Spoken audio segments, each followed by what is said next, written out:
wujudnya kok mirip kayak Lea. Lea kan makin mendekat wajahnya, wujud aslinya, badannya, mukanya segala macam. Dan lo main tenang-tenang aja. Ketemu lagi nih. Kenapa?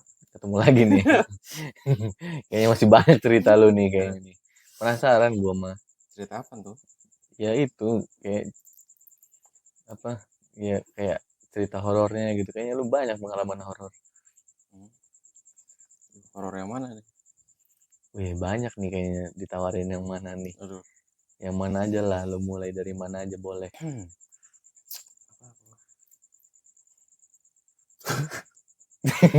Jangan yang karyawan pakai helm itu naik sepeda.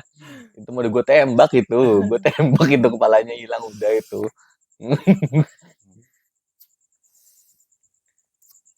Dari kisah percintaan.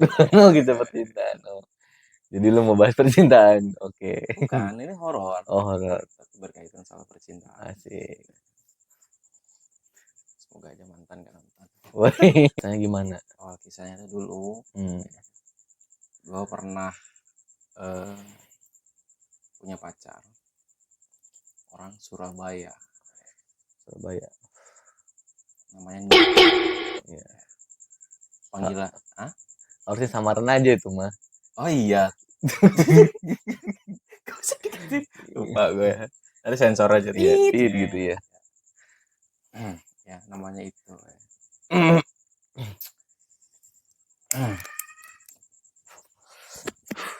Perang sama api gue nih. Ada yang ngirim kayaknya. Jenglot. Jadi awal kisahnya gimana percintaan lu? Ya gue itu apa namanya ketemu di aplikasi game game yang cukup terkenal, pernah trending nomor 1 game ini, yaitu game Hago ya kan. Nah awalnya gue ketemu di situ.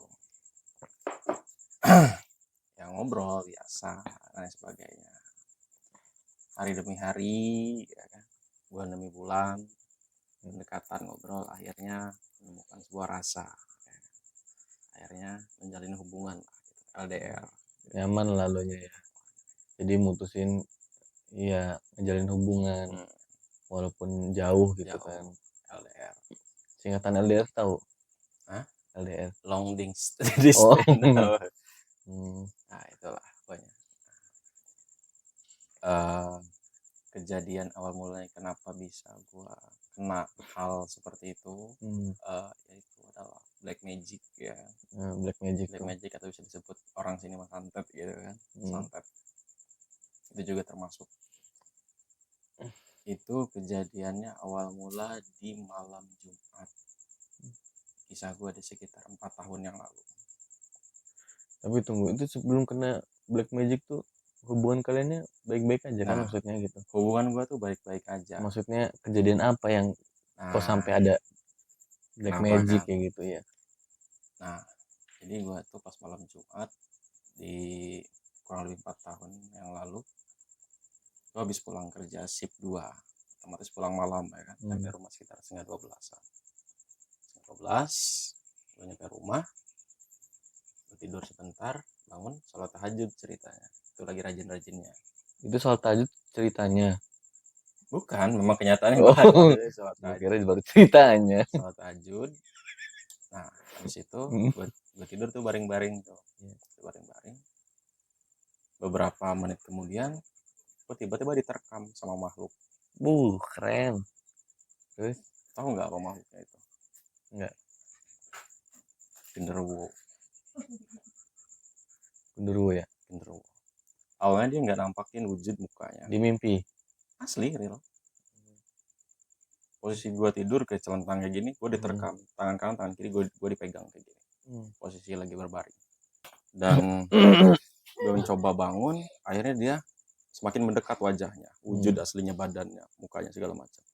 Muka ketemu muka, itu jarak 1 telunjuk. 1 telunjuk. Gue ngeliat wujud aslinya. Taringnya bro panjang, matanya merah, badannya berbulu hitam semua. Terus waktu lu asli. itu lu kayak nggak bisa ngapa-ngapain gitu, Iya, rep-repan gitu. ya sejenisnya kayak hampir kayak rep-repan, Hmm. sejenisnya hampir kayak rep-repan. Terus Nah, alhamdulillahnya gue inget gitu, gue ya, istighfar, istighfar. baca istighfar, astagfirullah, astagfirullah beberapa kali, akhirnya tiba-tiba hilang. Gue kan nggak ada kepikiran namanya itu santet ya. Yang gue pikir tuh makhluk itu ngikut entah dari jembatan mana, pohon angker mana, atau Karena lu habis pulang kerja udah pulang gitu kerja kan, iya. gue pikirnya kayak gitu. Mana malam Jumat Malam kan. Jumat, nah gue berpikirnya masih positif gitu, nggak ada namanya Iya. ke arah ke aneh-aneh gitu. Nah, pas keesokan harinya gue main ke tempat temennya mama. Nah, teman mama ini mempunyai kelebihan orang ini. Iya, iya. Bukan kelebihan berat badan ya kayak Iya. kita ya kan. Dia kelebihan punya indera keenam. Bangsat. Terus Ya kalau kelebihan obesitas ya kan. Nah, kalau kita itu bukan kelebihan punya indera keenam. lari lalu ke rumah teman. Nggak sengaja sebenarnya lewat. Dia posisinya ada di pengen depan. ketemu gitu ya. Nah, dia posisinya di depan lagi nyapu. Nah, ya Itu udah kejadiannya pagi. paginya. Setelah lu malamnya. Bukan paginya, keesokan harinya, beberapa hari yang lalu gitu. Beberapa hari Hari kemudian. kemudian yang lalu lagi. Kemudian. Nah, gue berhenti kan, gue nyapa ibarat kata. Ya, dan terus bilang gini, lu sama siapa kesini? Berdua, sendiri gitu gue ya. Gue tengok ke belakang kan, ya nggak ada orang, memang gue sendiri. Gitu. Terus dia bilang gini, serem amat katanya ngikut lu. Kata gue, gak usah nakut-nakutin kata gue ya. Anjir. Gue sendiri. Itu kejadian siang padahal ya? Iya, siang. Anjir. Terus? Jadi dia yang bisa ngelihat wujudnya itu. Ya karena gue kan orang biasa nggak punya apa-apa ya, nggak punya indera keenam dan lain sebagainya. Dia memang punya kelebihan. Terus dia bilang gini, itu wujudnya kok mirip kayak Lea. Lea kan hampir mirip 11-12 kayak genderuwo, ya kan? Bertaring, mata segala macam, berbulu badannya. Nah, di situ langsung dia bilang gini, pas malam Jumat ada yang datang ya ke rumah ya katanya. Kata gue, kok tahu? Itu gue belum cerita sama dia. Saya saling tanya tuh sama teman ibu gue itu, saling tanya, dan gue tanya itu sebenarnya makhluk dari mana sih? Ya. Apa itu dari rumah angker kah, jembatan mana, ke pohon mana kah gitu. Aduh, ntar dicek dulu kata dia kan. Ya dicek lah pakai ilmu yang dia punya. Dia cek, bukan ini kiriman katanya. Kiriman dari mana kata gue, perasaan gue nggak punya musuh gitu kan. Gue nggak pernah punya musuh gitu. Cek, ini berkaitannya soal kasmaran. Oh, siapa? Mantan sih cewek gue yang dulu, yang orang Surabaya ini. Gitu. Terus setelah lo tahu itu, setelah gitu gue langsung nggak percaya, belum percaya gue. Baru ibarat kata baru gue terima infonya aja gitu kan. Nah, lambat laun dari kejadian itu gue semakin lama semakin sakit gue jatuh sakit. Efek ke badan lu. Efek ke badan. Itu 1 minggu gue sakit, turun berat badan sampai 7 kilo lebih. 7 kilo dalam 1 minggu. Nah di situ gue berobat biasa kan, kelangganan gue ke Kimia Farma, gue berobat ya. Obat itu yang paling ampuh lah gue. Obatnya memang bagus-bagus ya. Endorse ya Kimia Farma di bawah. Nah terus di saat itu gue berobat lah kan, dan nggak tahu kenapa obat itu nggak ada mempan sama sekali. Nggak efek lah. Nggak efek. Obat itu sampai gue habis dikonsumsi. Biasanya obat dari Kimia Farma 1 hari 2 hari juga langsung efek, langsung ada perubahan. Ini sama sekali sampai habis itu obat nggak ada perubahan. Terus di situ gue berpikir, lambat laun kok kondisi tubuh nih kayak lemes gitu, nggak ada namanya tuh semangat hidup tuh kayak nggak ada bro. Nggak ada. Sampai segitunya. Kalau ngomong kasar kayak bunga ya, kita layu tuh kayak layu, dan orang lain pun ngelihat gua nggak ada auranya gitu. Nggak ada auranya, layu gitu. Dan bahkan sampai tetangga rumah gua yang kontrakan dulu itu, dia kan mumpang punya juga yang kelebihan juga. Dia memang ngelihat wujud itu di depan rumah gua. Yang hitam gede itu. Rumah lo yang lama itu. Lihat di depan rumah gua. Dan disitulah gua berpikir, gua harus bisa sehat nih. Gua harus bisa ngadepin hal ini. Yang gua takutin kan, gua takut pendek umur. Gua masih punya keluarga, ya kan, harus gua perjuangin. Ya akhirnya gua cuti tuh. Waktu bos gue masih lu cuti kerja lah itu cuti ya. kerja.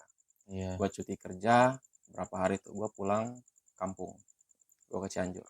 Gue pulang kampung Oh, lu ke Cianjur nih Cianjur, gue bawa duit sekian juta lah untuk berobat. berobat. Akhirnya gue mutusin buat cuti pulang kampung. Gue pertama cari tempat yang terdekat dulu orang pintar gitu. Kayak Pak Ustadz Kiai kayak gitulah. Gue tanya satu, tanyain keluh kesah segala macam gitu kan. Nah, akhirnya katanya yang suruh ngaji Yasin lah 3 kali katanya, malam itu juga gue lakuin tuh bro.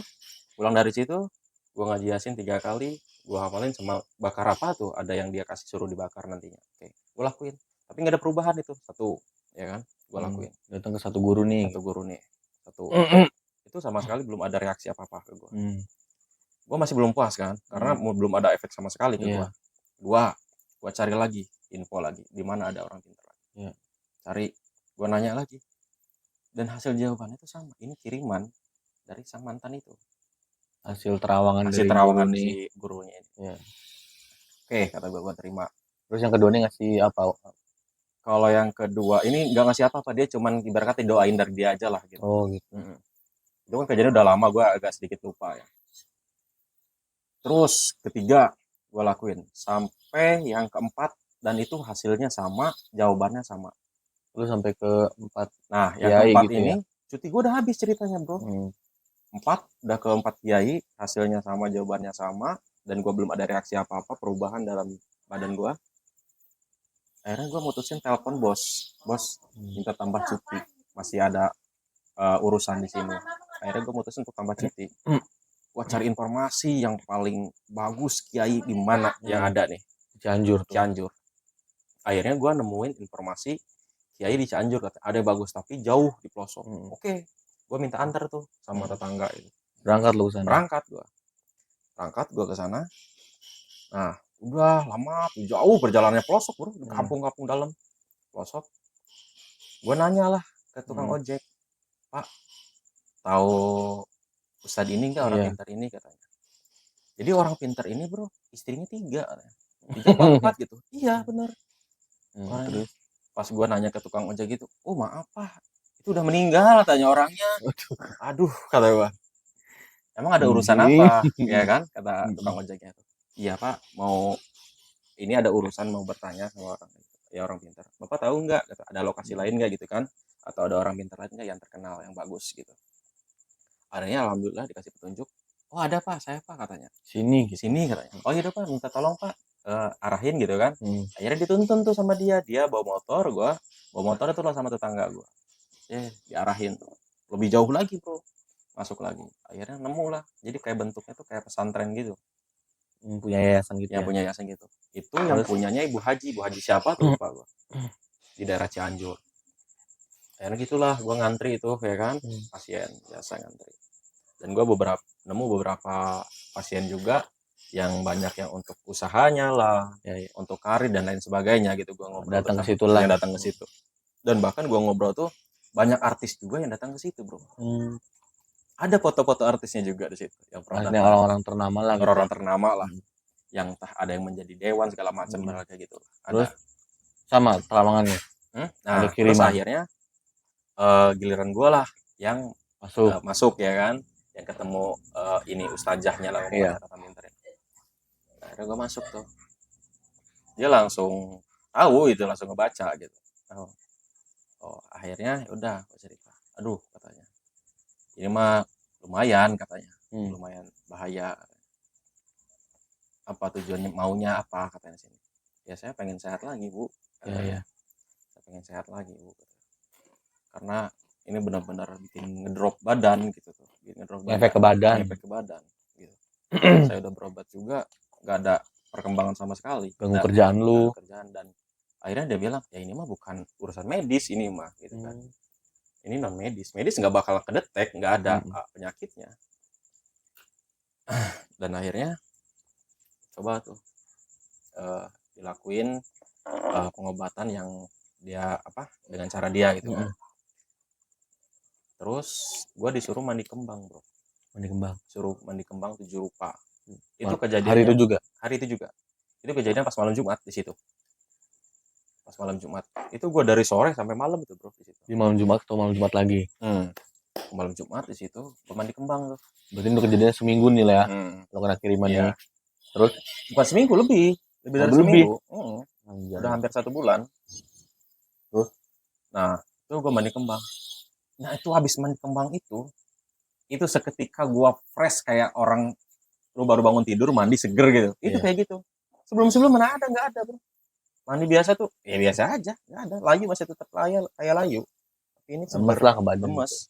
Tapi ini tiba-tiba kayak sembuh gitu. Apa itu dikasih bacaan apa cuman mandi doang gitu? Ada bacanya yang dia bacain, cuman gue nggak tahu kan. Mandi sendiri lu nya? Ya gue mandi sendiri. Dikasih kembangnya sama kayak apa tuh, kayak kertas yang ada tulisan Arabnya. Nanti dikasih air, nanti kan larut tuh dalam air. Itu gue mandi pakai itu. Itu pengalaman pertama gue langsung gitu untuk Kena kiriman. ngobatin diri gue pribadi gitu. Kena kiriman hal seperti itu. Nah terus dari situ hubungan lu sama yang mantan lu nya itu gimana? Nah nanti dulu, ini masih cukup panjang nih ceritanya. Cukup panjang. Situ. Nah udah kejadian situ, terus orang pinternya tuh Bu Hajinya tuh bilang gini, aduh ini mah bakal dikirim terus katanya, badan harus dijaga, sekarang sembuh bisa ditembak lagi katanya. Karena nggak ada yang ngejaganya, nggak ada pagar di badan gua. Terus akhirnya terus gimana Bu, kata dia, jalan solusinya di pagar Mas katanya. Kata dia, emang Masnya dari mana? Jauh saya Bu, dari Cilegon. Jauh ya katanya. Iya cuman ada saudara di Cianjur gitu kan. Dan akhirnya, emang berapa biayanya Bu, kata saya, buat mager badan? 10 juta 10 juta apa 5 juta gue lupa. Aduh Bu, gak ada uang sebesar itu Bu. 5 juta kalau nggak salah waktu itu. Gak ada sebesar itu Bu. Emang adanya berapa? Dia kayak gitu kan. Duh, kalau ngomong gitu bingung saya Bu. Sekarang mas saya nggak megang uang Bu, bener gitu. Nggak megang uang yang terlalu besar gitu. Mungkin kalau di rumah di di Cilegon di sini gitu kan. Di orang tua ada di ATM mungkin sekitar cuma 1 juta Bu. Gitu. Akhirnya dia pelan diam dulu, akhirnya dia mikir, ayo udahlah, nolong lah kata dia gitu. Ibarat kata mahar lah gitu ya, maharnya. Akhirnya dilakuin tuh pemageran dalam diri gua, pagar. Dan itu sampai gua sekarang tuh gua nyesel sih sebenarnya gitu ngelakuin itu. Gua dipagar dengan cara dipasang susuk. Pasang susuk. Gua pasang susuk, ada beberapa titik dan lumayan banyak. Jadi lu sampai dipasangin susuk tuh bro? Iya, gua pasang susuk. Karena buat ngejaga lu gitu lah pagar. Pagar itu gua sumpah pengalaman hidup gua ya. Itu pun ada maharnya ya? Ada biayanya. Itu di beberapa titik di sini kalau nggak salah tuh. Ya adalah. Itu untuk menjaga itunya ada satu yang cukup besar, ada segini mah bro. Segitu. Ini batu, nggak tahu batu atau apalah, kayak bukan batu sih, apa kayak warna merah apa namanya.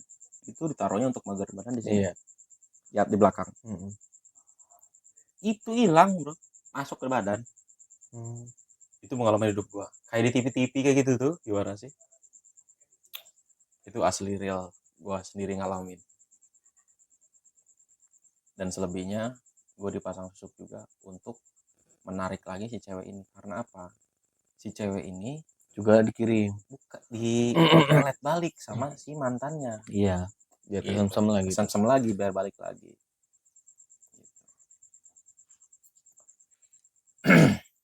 Terus dari kejadian itu? Nah, kejadian itu gue tuh dikasih apa tuh sama si ibu hajinya tuh, suruh ditanam di depan rumah gue buat ngejagain juga di rumah. Gue yang ditakutin tuh ke keluarga gue gitu. Nah, dan akhirnya gue tanam lah di rumah. Itu yang gue sampai almarhum bapak gue itu masuk dalam mimpi. Sampai bilang bapak gue, ini agak berat. Ini agak berat. Almarhum bapak gue datang dalam mimpi.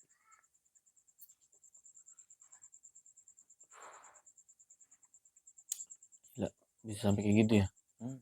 Cuma gara-gara percintaan tuh? Percintaan. Berat. Cinta ditolak, dukun bertindak, kan gila. Gue nggak ada namanya main kayak gitu. Buat apa? Hmm. Kalau udah nggak cinta nggak sayang mau pergi silakan pergi ya kan. Iya. Kayak nggak ada wanita lain. Hmm. Tapi selagi masih berjuang, ya ayo berjuangkan sampai benar-benar titik di mana udah nggak bisa berjuang lagi. Prinsip lo kayak gitu ya? Prinsip gue kayak gitu dulu. Kalau udah nggak mau berjuang silakan. Gue nggak pernah mempertahankan seseorang di saat orang itu udah nggak mau sama kita lagi. Tapi akhirnya nih si mantan lo ini bersatu sama lanjut mantannya ceritanya lagi. Si mantannya ini cewek gue yang dulu tiba-tiba itu nggak ada namanya di pikiran, tiba-tiba dia ngelamar si cewek ini loh. Langsung ngelamar bukan ada apa gimana. Karena apa? Karena dia tahu gue tuh serius sama si cewek gue dulu ini. Iya. Gitu. Karena gue bukan main-main. Takut kesaing. Takut keburu keduluan. Iya. Akhirnya dia dilamar. Iya betul. Nah dilamar itu si mantan gue nih, cewek gue yang dulu ini, akhirnya dia tuh bingung karena pihak dari keluarga dia atau orang tuanya nerima. Karena apa? Si mantannya udah banyak terlalu berjasa soal materi ke pihak si keluarga si cewek. Iya. Nah, itu yang membuat sulit dalam penolakan. Iya. Dan akhirnya diterima. Akhirnya dari orang tuanya terima. Dan dia sebenarnya dari hatinya dia nggak mau.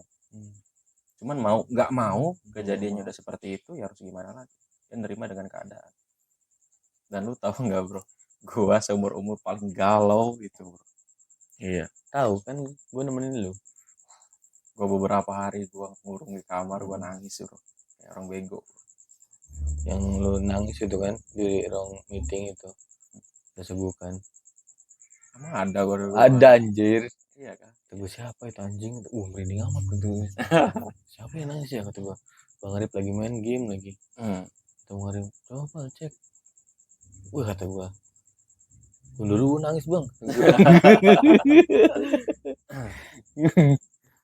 Dan itu sekitar 3 hari 4 harian gue sumpah di saat momen perpisahan itu nggak ada kontak lagi ya, nyempetin waktu 1 hari full itu telepon video call sama dia sambil nangis bro.